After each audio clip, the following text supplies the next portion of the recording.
Heavy is the crown. Chapter 6, Convergence. King Ignatius, son of Falvis, ruler of the world of light, the flame of the kingdom and protector of Titania, has died in Vitaxia, murdered. He is survived by his son and daughter. The murderer was not found. The burden he bore, ever so great, will need to be carried. His place empty and seemingly implausible to fill, he has joined his late wife. Dark clouds loom. Will they swallow the Titans, or can they fight through the storm that has broken upon them?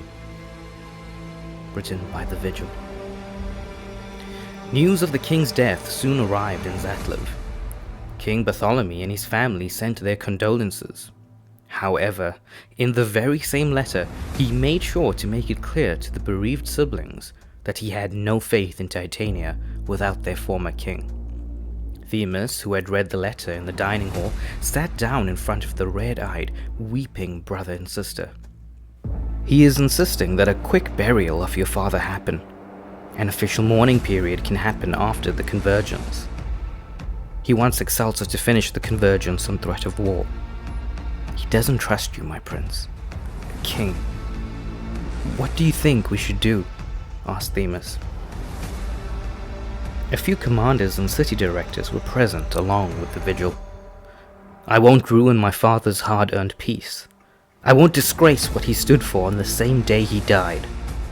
I declare Vicelia the acting ruler until my return. She will not accompany me. That plan will change. I will take a day to mourn, then the Convergence shall begin, was Excelsior's final order. Themis made sure to get letters with that message to the city of Zatlev. Tension was building. The neighboring royal family would visit Vitaxia for the Convergence. Many of the people felt Zatlev to be responsible for their king's death in Titania. They would need to have the utmost protection, especially after the morning's heartbreaking events. To ensure they felt protected and safe, Excelsior allowed a higher number of their own Valkyrie to accompany their king. He then gave final instructions to Themis and left the remaining work for him to complete. The arena was ready. Ryu had been placed upon a movable platform with wheels and given 4 guards to assist him. Despite being in extreme pain, he had managed to create a simple form of hands from the adaptium. He would work on the legs later. He had used his own hands, dissecting them with the help of an assistant to find out how to make hands that would work with his nerves and respond to the stimulus. Required weapons were ready for those entering the arena. Everything was ready. Its main participant, however, was under the stars at nightfall, digging and preparing the grave where his father would be laid to rest. Digging was slow, his mind drenched as if by the tears he was crying. Dad, I know you are gone. I should have protected you. I couldn't fall asleep. I should have done something. I didn't really get to talk to you for that last time. To laugh or, Excelsior swallowed, to even make you proud. He burst into tears. Instead, you lost your love, and now, your life. Tears flowing down his cheeks, he began punching the wet ground. He didn't let up until his hands were bloodied. I promise, I will protect Vicelia with my life. I vow it, my father. He took a knee. My king. He went to his sister after laying his father's body in the grave. He hadn't told anyone about his plan or what he would do that night. He just snuck out without anyone noticing. He needed to do that alone. He would tell his sister where their father's body was laid to rest. She had cried herself to sleep, as evidenced by the visible wetness of her pillow. He kissed her forehead before going to his room and sitting in the shower where he cried after cleaning himself, even scraping his skin in a fit of anger. Tomorrow, the world, the forces, the future would wrestle with him. a man full of pain, rage, and still finding himself. Excelsior had taken some warm milk the night prior to sleep better, but was up before dawn. He had eaten and dressed in comfortable, easy-to-move apparel. He had on a pair of hiking boots with some light leather armor. He wasn't allowed to wear anything that would be seen as heavy protection. Now, he sat, staring at the portal arch. Ryu had been busy and was now impatiently waiting for King Bartholomew and Queen Regent Visalia. When they arrived, the portal went live as the vigil recorded all 12 individuals who would enter. Excelsior hugged his sister extremely tightly, trying not to shed a tear. He looked at Claudius, nodded towards him before taking Omega Ray to the side. "You will protect her with all you have. Anyone touches her? No. Shows any sort of malice towards her. I want you to burn them, melt their skin, dissolve their bones, evaporate their DNA or haunt their souls, I don't care. When I come back, she'd better be safe." Omega Ray looked at Excelsior, shook his hand and said, "I will." He went towards Ryu, who had been ignoring him. "Thank you, Ryu, for everything. Good luck." "You will need it." Ryu interrupted him as he slowly looked up at him. Bartholomew didn't even look at Excelsior. Visalia spoke up. "Ryunuk, bring the arena to life." As Ryunuk rolled with the help of the guards towards the portal, he looked up and was carried through by the guards to place the atomizer on the closest adaptium, and then back through the portal. "You should go through. You have 30 seconds before it starts building itself." Chrysaria was in full Valkyrie armor, a neglicite spear and her sword, Excalibur, as she hugged her father. Only 6 participants walked through, as the rest refused to enter into this arena. The 6 participants walked through as Excelsior made a fist near his forehead with his left hand, a sign of endurance for Titans, before the portal closed, leaving them in the dawn of the new planet. The adaptium switched itself to life. As all of the adaptium morphed into life, a dark yellow streak came across all of it as it grew and lengthened. Sections of it grew towards the rivers and forests of this unknown planet as a section rose behind the 6 participants. The sound of growing adaptium sounded like marbles rolling across a tiled floor as the arena was born. Sections of wall came up, a moving, living arena ready to swallow those who entered. Magnificent. It had the Titans and Zulkari in awe at its vastness. All they knew was that somewhere out there was a portal taking them back home. As soon as the arena was formed, the ground beneath began crackling. It was solid adaptium. Behind them stood a 400-meter adaptium tower. The shadow it cast left a shiver down everyone's spine. "We need to get off this floor," Chrysaria announced. "She's right. Let's go. Gateway, open a portal to the top of those mountains," Excelsior said as he pointed to the mountains in the distance. As Gateway tried to open the portal, a huge crash was heard. Giant spear-like pillars were falling like a wave on its way to them. No way out if you got caught underneath. To make matters more desperate, the ground beneath began shifting under them like a kaleidoscope. It was a death trap. Versak, a young man who had volunteered and was only 16, shouted out, "I didn't think we would die a couple of minutes into the damned Convergence." Gateway was struggling to open a portal. "I can't do it," he said. "You better open that thing," Excelsior shouted back. Gateway growled, trying to open the portal before screaming in pain as everyone looked at his broken hand. Grinding his teeth in agony, he looked to Excelsior and said, "Something doesn't feel right. I can't feel my normal connection. Something is missing. It's not like in Vitaxia." "Everybody, run!" was Chrysaria's command. The crashing stakes were creating minor quakes and booms as the sound waves ricocheted off the walls in this section of the arena. Desperately, they ran, trying to pass through what looked like an exit ahead of them. An enormous pillar crashed into the floor, creating a wave from the adaptium ground. Excelsior shouted to get Cresseria's attention. "We need you to lift everyone away! Use your telekinesis or we die!" The wave, crashing behind as a closing grave, was more than enough convincing, but Cresseria had to be sprung into action. She lifted herself up, with her wings flying above the shifting, trembling ground. Using her telekinesis to break off parts of the floor beneath her, she lifted the other participants off the ground, with the floor beneath them, carrying them off to safety.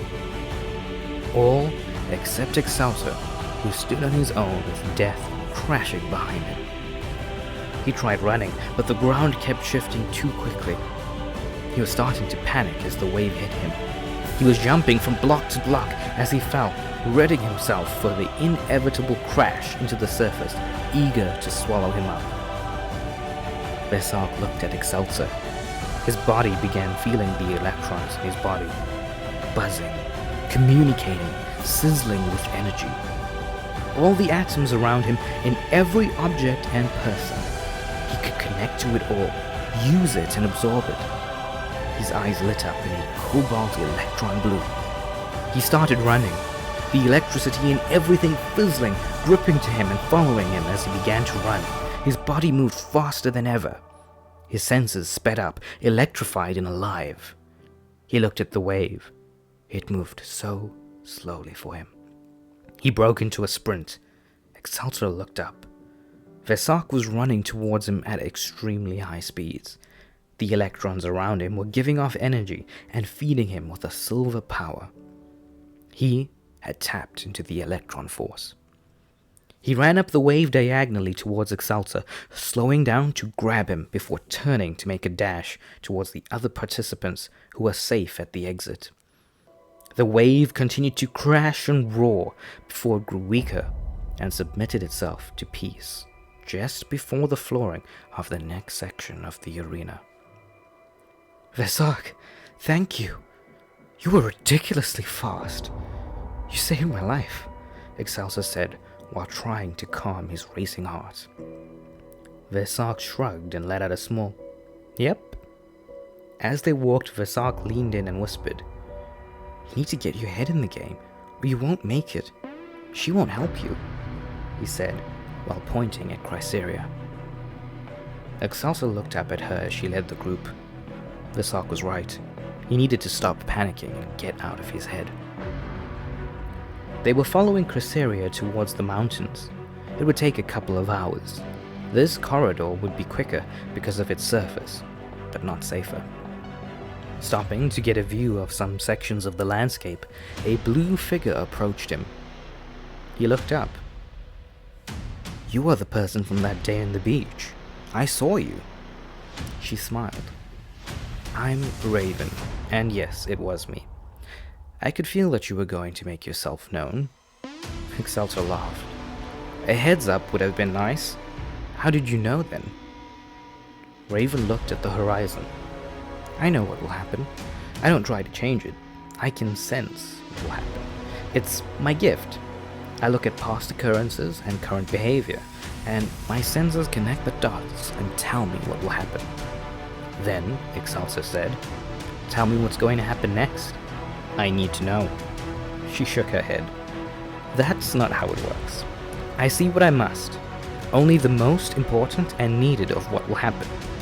Not really the minor events that barely impact life." "So what do you know that will happen?" Excelsior asked. She looked at him, a hand gently on his shoulder as she spoke. "The flame that burns, it will be extinguished before it rises to burn that which threatens the flames." "That's not particularly helpful," Excelsior remarked. Raven knelt down and began drawing a flame in the sand with her finger. She explained, "My powers work in their own unique way, as do all of ours. But You are using your grief to shut you out. What I have told you will become clearer eventually. Excelsior's thoughts soon broke. We need to set up camp soon. We have no idea what this planet is like or how dangerous it can be when its star begins to set. Excelsior's right, Chrysaria said back in reply. The group headed towards a cliff on the mountains with some trees. Chrysaria was leading the group while Excelsior followed at the back. A few people who had been walking next to him had increased their walking speed, trying to avoid being near him. There was a sense of uneasiness around Excelsior. The ascent to the mountain cliff was steep but peaceful. The planet's star began to set, hurling a Movian light through the planet's atmosphere. They soon began setting up camp on the cliff. As Astion helped, using her powers of transmutation to solidify the trees Chrysaria was pulling out of the ground, turning them to steel after Excelsior sawed off pieces using Chrysaria's sword. A couple of hours later, when they had a decent camp of 5 small houses, they moved on to creating some sort of defensive wall. Gateway, who was working with Astion, asked her what she thinks about Excelsior. Honestly, no ideas. He is your prince. All I know is this mess was created by him. He killed his mother, and probably his father too. Trusting him could get us killed. Gateway pondered on her words. Who could know? No one knew much about Excelsior, and right now, no one cared. The 4 participants congregated around Chrysaria. Astion spoke up. We can't keep Excelsior here. This is literally his doing. He is a danger to us. This area is meant to try to kill him. He needs to go. Raven kept quiet, but Vesak decided to give his opinion. He is a good person. We can't just throw him out now. Chrysaria looked at Vesak with disgust. He is not staying. Not until we know enough. I let him help on the wall for a reason. He has got no place to stay. This night we'll push him. He is a traitor to his family, Chrysaria said with an all-knowing look. No one dared counter her. Her glare at Vesak was clear. Side with her, or fall on Excelsior's side. Soon, a wall of steel about 3 meters high had been built up along with a fireplace. Water could be worried about tomorrow. Guys, Excelsior said as he approached the others, we really need to build my shelter. It's dark now. It's going to be really hard. Or maybe I could stay with Vesak for tonight. Actually, about that, Excelsior, we decided that you can't stay with us. We don't trust you, Chrysaria said, while leaning on Excalibur. Are you serious? Said Excelsior, while looking at Vesak, whose eyes were stuck to the floor. You will leave now, was her final words. Vesak walked Excelsior out before bolting up the gate and setting the bars as he whispered an "I'm sorry." He turned and walked back to his shelter. Excelsior trudged on, feeling afraid. He was alone. He was used to that, but he felt powerless. Even the stars felt like strangers to him. The night settled while he walked on into the unknown.